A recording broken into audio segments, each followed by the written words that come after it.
Here come the fireworks! Hey everybody, it's Ray, and we're back with another Genshin Impact character video. I feel like I haven't done one of these for a while, so I'm glad to finally have some characters from Inazuma to talk about. But before we dig into today's video, please consider popping the subscribe button if you're interested in Genshin Impact content, because I will have plenty more for you. It's time to take a closer look at the newest 5-star character to the team, Yoimiya. I know this video has taken me a little while, and really it's because I wanted to talk about the negativity around this character, but I didn't really have the right words. I don't tend to hang out on the forums, so I've been able to miss a lot of it, but I am aware from watching other creators that it's out there. Now personally, I don't believe there are any bad units, as each character is so different, to give total freedom to play characters that you like, and use their abilities in whichever compositions we can dream up. You want to use a full team of healers? You've got it. You want a full team of husbandos? Here you go. Only characters with non-human ears. Ta-da! I've seen videos of physical damage Barbara taking on the Oceanid. We really have creative freedom here.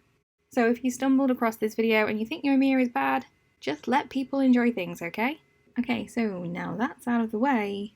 Yoimiya is a 5-star pyro bow user and the current owner of Naganohara Fireworks in Inazuma, known to the people of this nation as the Queen of the Summer Festival and the best thing about summers in Inazuma, thanks to her pyrotechnic creations. Yoimiya is quite the chatterbox, a wonderful craftsperson, and makes time to play and share candy with the local children. So it's pretty safe to say she is well loved in her own community anyway. In her story quest, it seems like she's helped out everybody in town at some point, and in the main story we do learn that she is doing her part against the Vision Hunt decree. Yoimiya, you little rebel. Yoimiya is a limited character on the character event wish Tapestry of Golden Flames, which will end when the next version is released. Previous event wishes have returned, so there may be another chance to get her in future if you miss out this time. So if you are looking to add Yoimiya to your team, there are some materials you'll need to collect. For Ascension, you'll need to gather Pyro Crystals and Smouldering Pearl from the Pyro Hypostasis, Scrolls from the Samochels, and pick up some Nakuweed on your travels. For her talents, you'll need Books of Transience, more Scrolls, and to defeat Ajdaha for Dragon Lord crowns. And I always forget to mention, but you will need crowns of Insight to max out her talents. Once you've added Yoimiya to the team, if you're lucky enough to grab any more, you'll be granted Stella Fortuna, which will light up her constellation, Carisius Auratus, this little goldfishy. These constellations will give her extra boosts in combat, so let's have a closer look at what Yoimiya can do. When it comes to basic attack, for the most part it is pretty standard fare for an archer. She'll perform up to 5 consecutive shots. Her charge attack is a more precise aim shot that will deal pyro damage when charged, and her plunging attack is a shower of arrows before striking the ground, dealing AoE damage. Yoimiya has a lot of movement in her standard attack pattern, and I still love the sound effect from her bow as she attacks. I'm starting to notice more of these little extra animations during the attack sequences, and I feel like in this case they really show off Yoimiya's energy. And her aim shots have a special feature. Yoimiya has a second charge level to her attack, which generates up to 3 kindling arrows depending on the length of time charging. They will be released with the arrow and will home in on nearby opponents, dealing pyro damage on hit. Homing arrows are great if you can't aim, like me. On to Yoimiya's elemental skill, Niwabi Fire Dance. For the duration of the skill, or until Yoimiya leaves the field, all arrows fired by her normal attack are transformed into blazing arrows. These blazing arrows will deal an increased amount of damage and convert that damage to pyro damage. For the skill's duration, kindling arrows will not be generated during a charge attack. Her first Ascension passive, Tricks of the Troublemaker, when Yoimiya's normal attacks during Niwabi Fire Dance hit an opponent, her pyro damage bonus is increased by 2% for 3 seconds, with a maximum of 10 stacks. Her third constellation, Trickster's Flare, grants an additional 3 talent levels to Niwabi Fire Dance.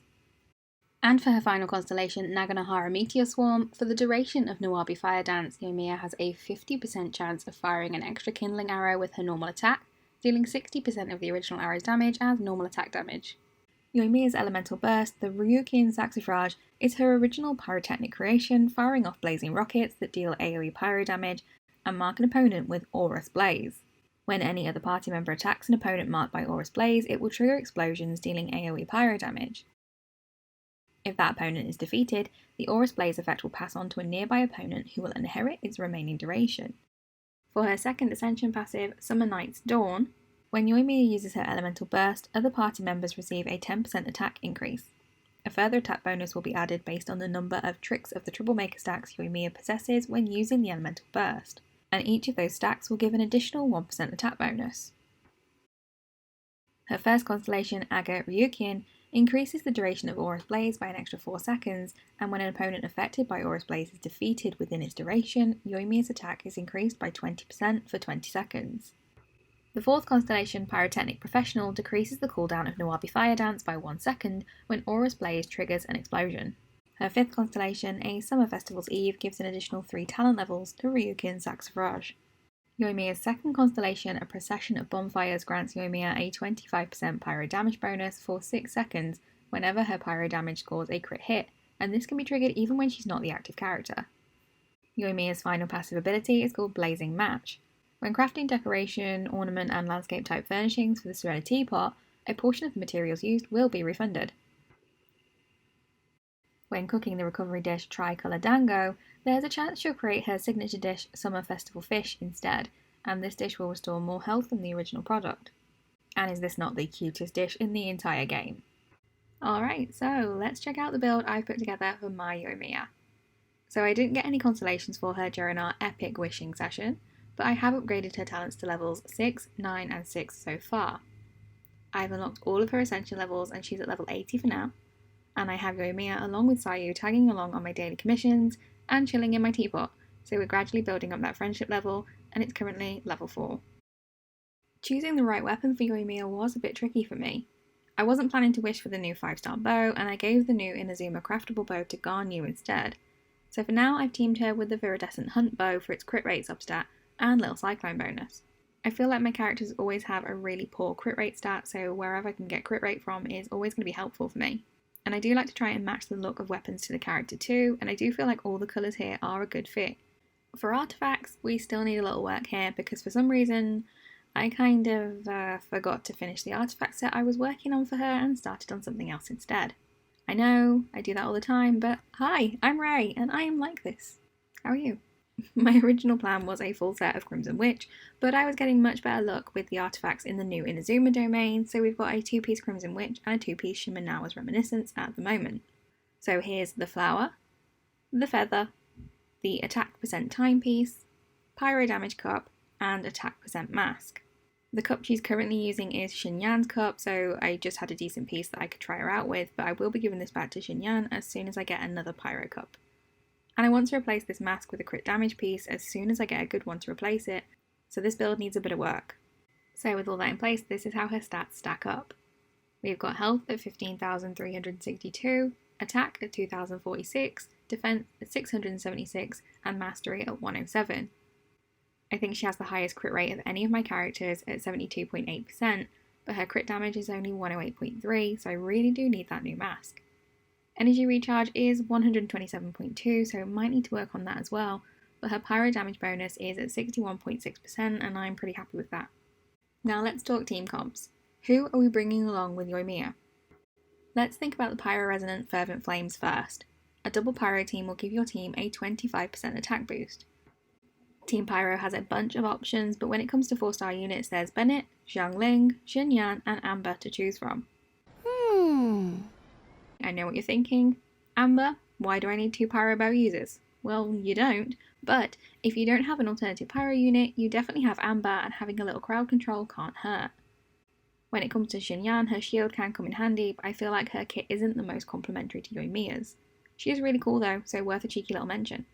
Bennett and Xiangling are the best options though, as Xiangling can slot in as your sub DPS, and Bennett not only buffs the team, but can act as healer.